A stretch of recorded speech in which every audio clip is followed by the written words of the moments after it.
Hello everyone, welcome back to the Hindu Explain series. I am Kushagra Goel and wishing all of you a very happy Republic Day from the team Law Prep Tutorial.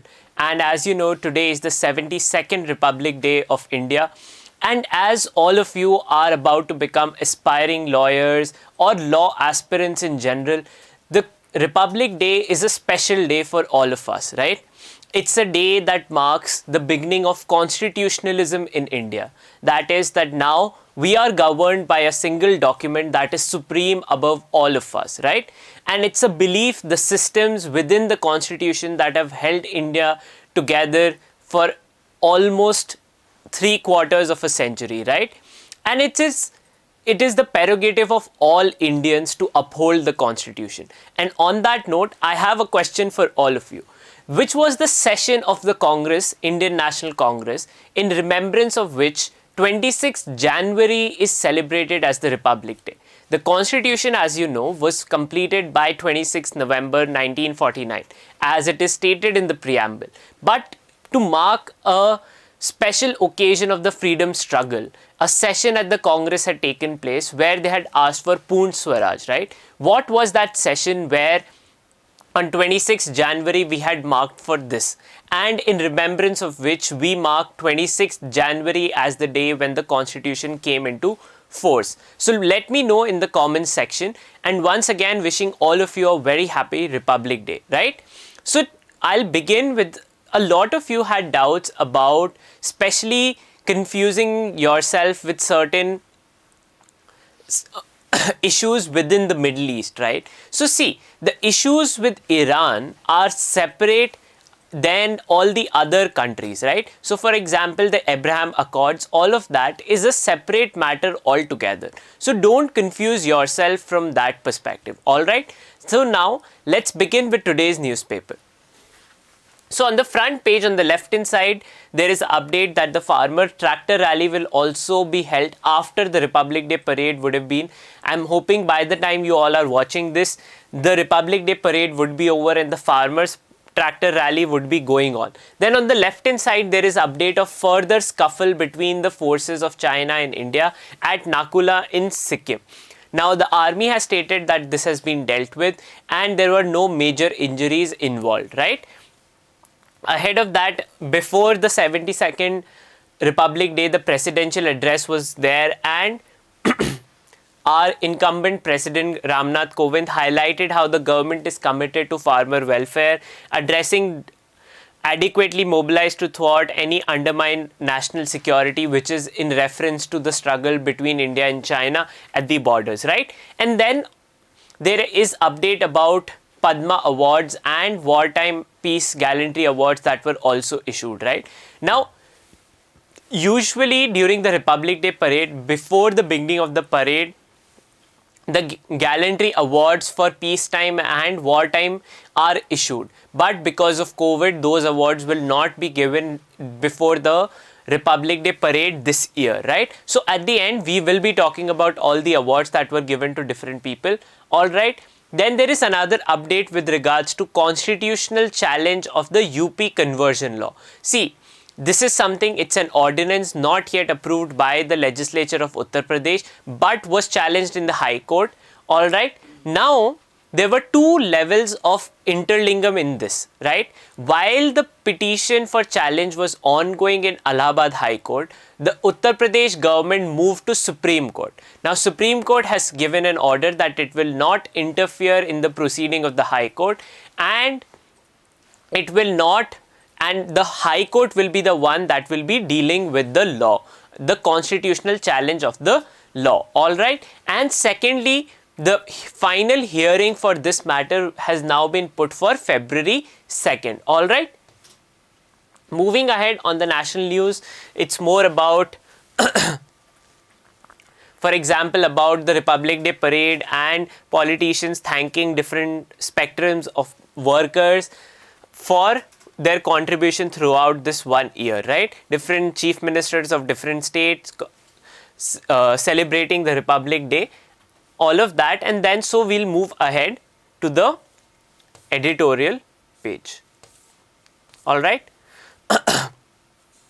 So on the editorial page, the main editorial is marking about how the farmer protest is some kind of a revitalization of the Republic polity of India. See, the Republic Day parade is relevant in one realm specifically, which marks that India is always and will remain a democratic country, that the forces give a salute to the elected head of the government, that is the president, right? The president receives the salute from all the armed forces of different spectrum, different forces, different battalions. They salute to the president. This is in marking that, see, a democratic figure is superior to the military one, and India remains a democratic country, right? So Republic, as you know, that enshrines that the head of the state of India is a elected personality, right? So this is basically about the farmer protests and why it is relevant for India's general polity, so not relevance for us from the academic point of view. Then on the left hand side, overzealous threat. This is about the threat or the issuance of notice by the government of Bihar that they will be suing those people who criticize the government and its functionaries, right? Now the analysis is this, that see, to pursue such litigation, one, the state one has to file the cases, and secondly, under what law. So now under what law, there is still no clarity about how the government will pursue these cases, right? Section 66A of the IT Act has been held unconstitutional by the Supreme Court of India, alright? So that is out of the window, that no sue or no case can arise from that particular section, right? So from what other spheres it can be done, the editorial states that such a thing is not particularly good for a democratic society and should not be there, and the government of Bihar should withdraw such a notification, right? Then second, editorial split in the middle, it is about the conflict in Nepal, right? And how that the two factions, yesterday we discussed about that, and the break that has existed now between the two factions of the Nepal Communist Party. And the reason why all of this has happened is because of the incumbent Prime Minister of Nepal, who does not want to concede power to his other political members of his own political party. So this is the ongoing conflict in Nepal. He still remains the caretaker Prime Minister in Nepal, alright. We have to see how and what, in what level or how this crisis develops into, right? Then here the time for not mass but targeted vaccination. This is a suggestion about how vaccine program in India should go ahead. Now there are 2-3 important facts is what you need to know here, right? Now one thing that is here is the reproduction number and two terms, which is endemic and epidemic stage, right? So the epidemic stage of India has been going on a downturn since mid-September high, right? When India was reporting almost 1 lakh cases. Since then, India has been reporting on a per day basis less and less number of cases. What that means is that the disease in India is now becoming endemic. That is, there is no widespread cases, but in general the number of cases per day is reducing. Now what this editorial tells us is that, see, this is not stable, because one, India has been adding more and more population on a per day basis. On a per day basis, India adds approximately 53,000 people per day. Now because there are new people or the rise in population is rising, that means that there is still scope for more infections to rise. Therefore, India's vaccine strategy should be a little better or acquainted to targeted vaccination to reduce the number of mortality, right? So this is purely suggestions, but what you need to know is the difference between epidemic and endemic. When the disease becomes endemic, that is, the disease now is generally existent in the society, not yet completely eradicated, but will have only minor outbursts, right? So for example, in a particular society, there could be a cluster of COVID cases, and that could be about it. So when a disease spreads like that, then you can say it is endemic. But when it is at a population at large, you can say it is at a epidemic stage, alright.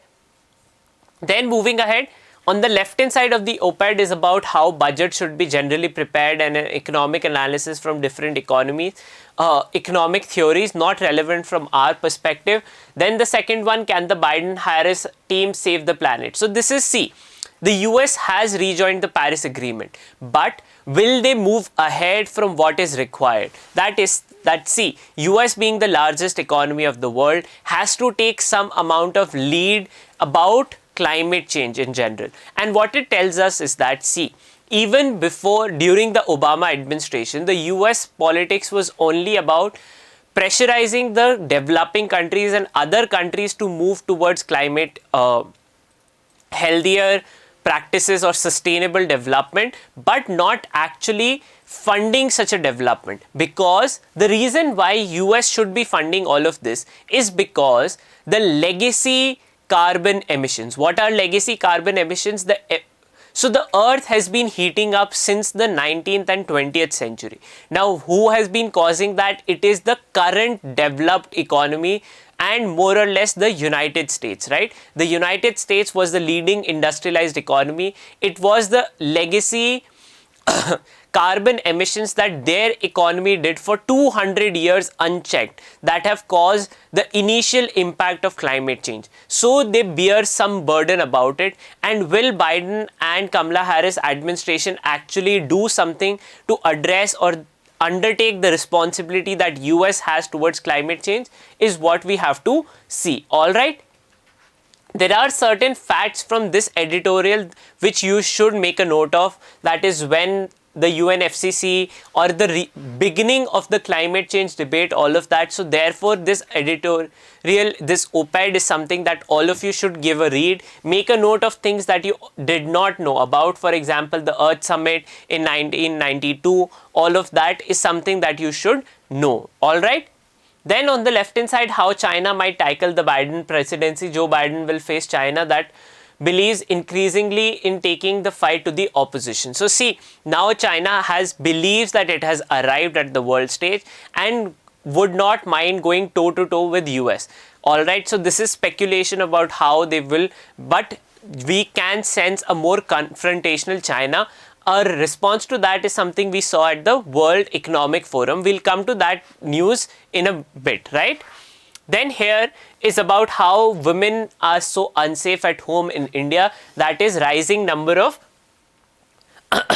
violence cases, mental and sexual harassment violations that occur against women in India. This is a data point suggesting that. Alright, and then the cartoon is about the rising petrol prices. In some places of the country, the price of per liter petrol has touched above 100. The reason for the high prices of petrol is not because the petrol from world import is high, but because the governments are taxing it too high now.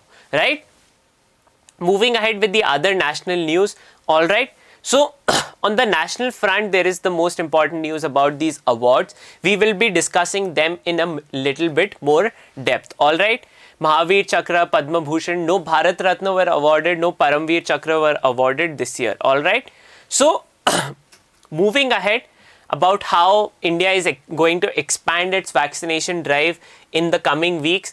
And then there is news about almost touching herd immunity in Delhi. Now, how do we come about this? Is through Sero survey. So when I had explained Sero surveys in December and early January, I had told you that Sero surveys are random testing for antibodies against COVID-19 in the population, right? Now, in particular district in Delhi, already approximately 60% of the population already possesses those antibodies. But see, there are two things that you need to know or be aware about. One, that this means that a lot of cases for COVID-19 went underreported. And secondly, even if you have developed antibodies, that does not mean that you will not take vaccination. The reason why is this is because the tenure or the long-term effects of how long these natural antibodies will remain in your body is not yet known. But from vaccination, it is expected that they will remain forever. So therefore, just because a particular district has attained or is reaching herd immunity or you have natural antibodies doesn't mean that you should avoid vaccination for COVID-19, right? So even if someone is telling you such information that because you have natural antibodies you should avoid vaccination, they are telling you incorrect information. All right. Then here is the news from a report that was published by Oxfam at the World Economic Forum, right? So we'll be discussing this in a little bit more depth also. All right. Then moving ahead, more details from the presidential address. Digital voter ID cards launched on National Voters Day, something that we discussed yesterday. All right. Then moving ahead, on the international forum. So see, the op-ed was about China being confrontational, and here is Xi Jinping who was speaking at the World Economic Forum and he warned that see, the world could move towards a new Cold War. And how could it move towards a new Cold War? It could be because of countries not accepting other countries' rise in prominence. But now see, this is where you need to have a more balanced idea that what these other countries may be, or for example India is been countering China for, is not that we are not jealous of China becoming a bigger economy than us, but what we are angry with them at is that while they have become bigger, they want to bully the others, right? Now that is where the problem lies. Even if, for example, someone is taller than me, then I will not hold him in contempt for that, right? I will not get angry. But only when he tries to interfere in my sphere, that is when it becomes a problem. Now the confrontation with China has been that see, the rise of China is all right, but it is the one that is not following the rules of the world order, and that is where the problem lies. So for example, stealing advanced technologies from other countries or trying to steal data, for example, from consumers in India. So all of that is not fair, and that is where the problem lies. All right. Then moving ahead, there is more update from the World Economic Forum that we'll also talk about when we discuss it in depth, right? Apart from that, there is not much relevance for us from here. All right. So on the economic front, there is one more policy update from the Ministry of Road Transport and Highways, which is that now the government will be imposing a green tax on vehicle registration after 15 years. So for example, if you own a vehicle for 15 years, now so after every 15 years, you have to re-register the vehicle at your nearest RTO office. And when you do that, you will also have to pay a green tax. That is to curb. Now what you can see is that this is government trying to curb older vehicles from the roads, right? To avoid more pollution. That is the update here for us. All right, then moving ahead, there is not something any relevance for us on the sporting front too. So we'll move ahead with the in-depth news, right? So see, there are approximately 102 Padma Shri awardees this year, and therefore it is beyond anyone to actually remember all of them. But there are certain other awards that become relevant. That is the Padma Vibhushan and the Padma Bhushan. Alright, so these are 4 civilian awards that the Indian government awards. The Bharat Ratna comes at the top and comes at 7A in the order of precedence, right? Then there are certain prominent people who are awarded the Padma Vibhushan. One of them is the former Prime Minister of Japan, that is Shinzo Abe. Recently, he was also awarded the Order of Merit along with Prime Minister of India and the Prime Minister of Australia. So this is again recognizing India's closeness with Japan and the personal rapport that Prime Minister Modi shared with the former Prime Minister Shinzo Abe, right? Then there were certain other prominent people who were also awarded the Padma Vibhushan. Those are things that you need to make a note of, alright? Then moving ahead about the gallantry awards, right? So there are 2 categories of gallantry awards. One is wartime and the other is peacetime. In wartime, there is Paramveer Chakra, that is the first one. Then there is Mahavir Chakra, and then there is the Veer Chakra. And in the peacetime, there is Ashok Chakra, Kirti Chakra and the Shaurya Chakra, right? So Colonel Santosh Babu, who was involved in the Galwan Valley clash, has been awarded the Mahavir Chakra for and because he was sacrificed and martyred at the border to protect India's security, so he has been awarded the Mahavir Chakra, right? So this is the order that you also need to remember, not all the names but actually all of this, right? Then moving ahead on the World Economic Forum, right? So World Economic Forum is basically a summit where people from technology, companies, even world leaders come. Now this year the summit has been taking place virtually. Another update now is that from Davos in Switzerland, this forum will now move to Singapore. So from this year onwards, this year will be the last time World Economic Forum will be hosted by Davos. So you can be asked a question, which is the new host city for the World Economic Forum? That will be Singapore, right? Now the reason why World Economic Forum has made a shift from Europe to Asia is because they believe that now the world economy's drive or the growth of world economy is based in Asia, and Asia is the place which is driving the world economic growth. And by their estimates, by 2030 China will become the world's largest economy, superseding United States also, right? So that is one. Then a report by Oxfam was released. Oxfam, as you know, is an NGO based in United Kingdom, and they published a report which is known as Inequality Virus Report. And what this tells us is something that there is rising inequality in the world, and COVID-19 has increased the inequality in the world. One of the damning facts is this, that we all know Mukesh Ambani's wealth rose during COVID times. But this statement from the report is something that is damning, that during the period, the average increase in Ambani's wealth is in just 4 days represented more than the combined annual wages of Reliance Industries employees. That is, all the employees of Reliance Industries entire annual income. Mukesh Ambani's wealth in 4 days doubled that, right? So his income was increasing just in 4 days more than the annual salary of all the employees of his company. So what it tells us is that, see, these billionaires and all the policies in general are favoring the billionaires who are growing bigger and bigger in size in comparison to the entire world, right?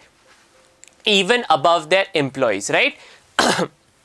One thing, so on this note we will end for the day, right? There are certain things that you need to remember from the Republic Day Parade. What was new in the Republic Day Parade is also part of your general knowledge. Alright, so those are things that you have to make a note of. Anything new about till now about the parade, we discussed it yesterday. Today also we discussed certain other aspects of the parade and the people who have been given the awards. You need to know the order in which these awards have been given.